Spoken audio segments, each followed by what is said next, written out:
Rally చేస్తూ ఉన్నాం YSR Congress party ఆధ్వర్యంలో. దానికి కారణం మనందరికీ కూడా తెలుసు. మరి నిన్న శ్రీకాకుళం పలాస దగ్గర కాశీబుగ్గ వెంకటేశ్వర స్వామి ఆలయంలో రాష్ట్ర ప్రభుత్వం వైఫల్యం వలన, రాష్ట్ర ప్రభుత్వం కావాల్సిన సెక్యూరిటీ అక్కడ ఏర్పాటు చేయకపోవడం వలన అక్కడ భక్తులు తొక్కిసలాట జరిగి 9 మంది చనిపోవడం జరిగింది. అనేక మంది క్షతగాత్రులై ఇవాళ ఆసుపత్రిలో ఉన్నారు. దీన్ని వైఎస్ఆర్ కాంగ్రెస్ పార్టీ తీవ్రంగా ఖండిస్తూ ఉంది. ఈ 16 నెలల కాలంలో ఇది 3వ ఇన్సిడెంటు. మొదటగా తిరుమలలో జరిగితే వైకుంఠ ద్వార దర్శనం రోజు, అలానే సింహాచలంలో, నేడు మరి కాశీబుగ్గలో జరిగింది.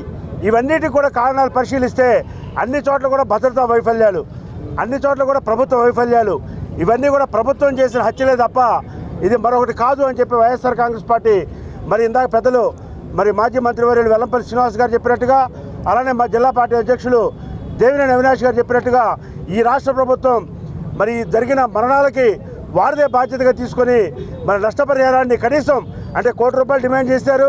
దానిలో మరి వారికి గౌరవప్రదంగా ఆ కుటుంబాల్లో ఉన్న యజమానులే చనిపోయారు కాబట్టి వారికి కనీసం మరి 30 లక్షల రూపాయలు నష్టపరిహారం ఇవ్వాలని, ఇట్లాంటి భవిష్యత్తులో పునరావృతం కాకుండా చూడాలని, దీనికి బాధ్యులైనటువంటి అధికారులు అలానే దేవాదాయ శాఖ మంత్రిని వెంటనే బర్తరఫ్ చేయాలని చెప్పి వైఎస్ఆర్ కాంగ్రెస్ పార్టీ డిమాండ్ చేస్తూ ఉంది.